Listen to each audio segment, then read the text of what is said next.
Imagine this. In World War I, in 1915, you're a German soldier charging a Russian fortress. A fortress that you assume has been knocked out by your gas, only to be met with what looks like to be the living dead. The place?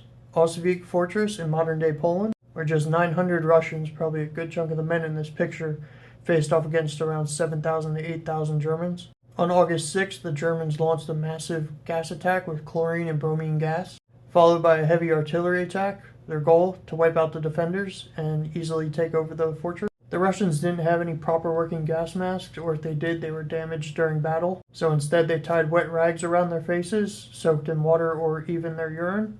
But the gas still burned their lungs, blistered their skin, and they were coughing up blood and pieces of their lungs. After the gas settled and the artillery ceased, there was only around 100 men that were still able to fight left.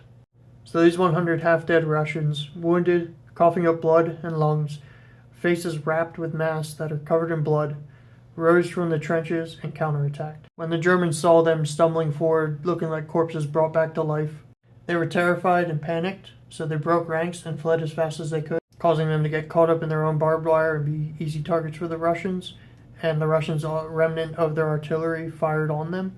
And by the early afternoon of the same day, they were able to recapture everything that was lost during the initial attack.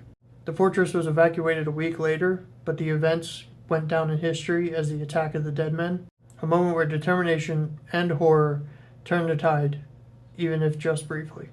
Thanks for watching. Tell me what you would have done. I would have definitely fled like the Germans, but if there's any other crazy stories like this, let me know in the comments.